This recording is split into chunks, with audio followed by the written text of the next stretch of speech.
Ringer lactate ব্যবহারে নিষেধাজ্ঞা, saline ও injection ব্যবহার নিষেধ। রিঙ্গার ল্যাকটেট ব্যবহারে নিষেধাজ্ঞা।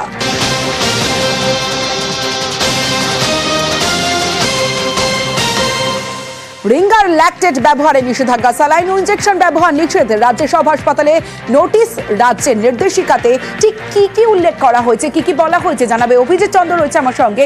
অভিজিৎ, সমস্ত মেদিনীপুর মেডিকেল কলেজের যে স্যালাইন বিভাগ, এই ঘটনার পরই রাজ্য স্বাস্থ্য দপ্তর নড়ে চড়ে বসে এবং যেহেতু এই ringer lactate saline Paschimbanga pharmaceuticals দ্বারা তৈরি নির্মিত যে এই রিঙ্গার ল্যাকটেট স্যালাইন, এটা বিভিন্ন জায়গাতে ব্যবহার করা হচ্ছিল, বারণ করার পরেও, ব্ল্যাকলিস্ট করার পরেও।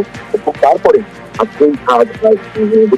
নোটিফিকেশন জারি করে রাজ্যের সমস্ত সরকারি মেডিকেল কলেজ, সমস্ত জেলা মহকুমা হাসপাতাল সর্বত্রই রিঙ্গার ল্যাকটেট স্যালাইন আর রিঙ্গার সলিউশন থেকে শুরু করে সাধারণ স্যালাইন, লিভোসাস্টাটিন অর্থাৎ যেটা হচ্ছে অ্যান্টিবায়োটিক হিসেবে ব্যবহৃত হয়, ফ্লুইড, এই ধরনের মোট 10 রকমের ফ্লুইড, সেগুলো জেনারেল ওয়ার্ড, অপারেশন থিয়েটার থেকে শুরু করে ক্রিটিক্যাল কেয়ার ইউনিট সর্বত্র ব্যবহারে নিষেধাজ্ঞা জারি করলো রাজ্য স্বাস্থ্য দপ্তর।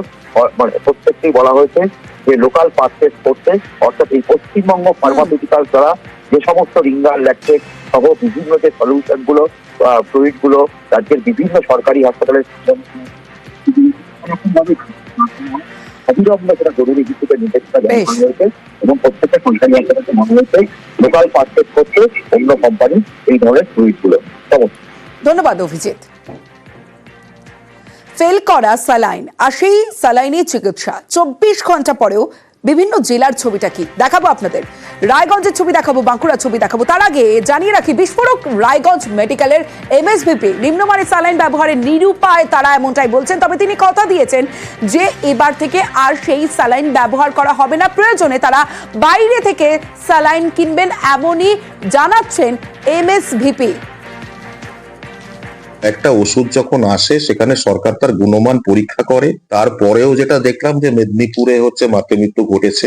এর আগেও এই পশ্চিমবঙ্গ ফার্মাসিউটিক্যাল নিয়ে অভিযোগ উঠেছিল, কিন্তু আমরা নিরুপায়, কারণ আমাদের যে সাপ্লাই আছে তার ম্যাক্সিমামটাই হচ্ছে এই পশ্চিমবঙ্গ ফার্মাসিউটিক্যাল লিমিটেডের। এখনো সরকার থেকে বা স্বাস্থ্য ভবনের তরফ থেকে এইগুলোকে নিয়ে গিয়ে নতুন কোনো ব্যাচ আমাদের এখানে এসে পৌঁছায়। আমার বাড়ির কোনো মানুষ যদি ভর্তি হয় আজকে, তাকে অন্তত পক্ষেই পশ্চিমবঙ্গ ফার্মাসিউটিক্যালের স্যালাইন আমি ইউজ করতে দেবো না, আমি বাইরে থেকে কিনে এনে দেবো।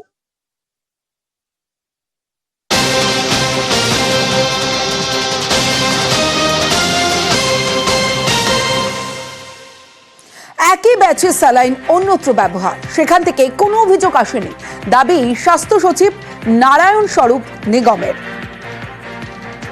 আমাদের যেখানেই যা ব্যাচ ইউজ হয় তার রেগুলার টেস্টিং করা হয়, আমাদের টেস্টিংগুলো দেখেই কিন্তু সিদ্ধান্ত হয়। এই ব্যাচগুলো যেগুলো কথা হচ্ছে সেটা কিন্তু অন্য জায়গায় ইউজ হয়েছে, আমরা সেরকম কমপ্লেন্ট পাইনি। কিন্তু যাই হোক, let the complete report be available. পুরো রিপোর্টটা না বলতে দেখতে পারলে কিছু বলা এখন সম্ভব নেই।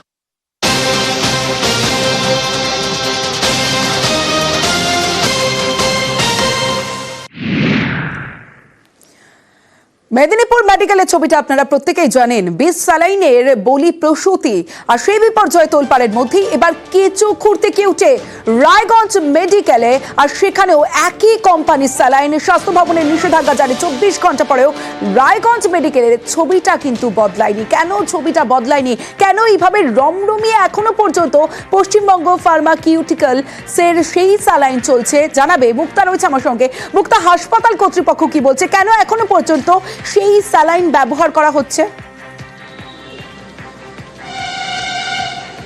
দেখো, হাসপাতাল কর্তৃপক্ষ ভারপ্রাপ্ত এমএসভিপি জানিয়েছেন যে তাদের কাছে যে স্যালাইন স্টক ছিল সেটাই ব্যবহার করতে হচ্ছে, কারণ নতুন করে কোনো স্যালাইন স্টক তাদের কাছে নেই। তাই বাধ্য হয়ে সেই দূষিত স্যালাইনই কিন্তু তাদের পেশেন্টদেরকে ব্যবহার করতে হচ্ছে।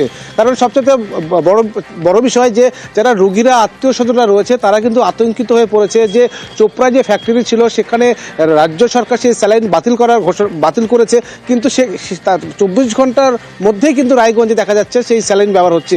এবং পাশাপাশি যে এমএসভিপি জানাচ্ছেন যে তারা নিরুপায় হয়েই কিন্তু সেই স্যালাইন ব্যবহার করতে হচ্ছে। তারা বাইরে থেকে যে স্যালাইন আনবে সেটাও কিন্তু তাদের একটা আতঙ্ক, যদি তারা শোকজ খায় সেই ভয়ে কিন্তু সেই দূষিত স্যালাইনটি কিন্তু ব্যবহার করতে বলা হচ্ছে। এবং রায়গঞ্জ মেডিকেলের বিভিন্ন ডিপার্টমেন্টেই কিন্তু ওয়ার্ডে কিন্তু সেই স্যালাইন রোগীদের কাছে চলছে, সেটা কিন্তু আমাদের কাছে ছবি পরিষ্কার। এবং পাশাপাশি এইটা নিয়ে দ্রুত যদি স্বাস্থ্য দপ্তর যদি নতুন করে অর্ডার আসে বা নতুন করে স্যালাইন যদি স্টক হয় তবেই তারা নতুন স্যালাইন দিতে পারবে, নলে কিন্তু এদের পক্ষে সেই স্যালাইন দেওয়া সম্ভব নয়। কারণ এখন কবে নতুন করে অর্ডার আসবে আর কবেই আত্মীয় স্বজন দুশ্চিন্তার হাত থেকে মুক্তি হবে, এটাই এখন বড় চ্যালেঞ্জ রায়গঞ্জ মেডিকেল কলেজের। বেশ, এখন বর্তমান স্যালাইন চলতেছে না, এখন বর্তমান স্যালাইন খুলে দিয়েছে, সেটা বোঝা যায় না কি হচ্ছে না হচ্ছে, থাকতেও দিচ্ছে না, 10-15 মিনিট থাকতে দিচ্ছে। আপনারা তো চাচ্ছি যেন ভালো হয়ে সুস্থ হয়ে নিয়ে যেতে পারি, ভুল ভাল না হয়, ভুল স্যালাইন যেন না হয় কি, এবং ভালো স্যালাইন যেন পাই,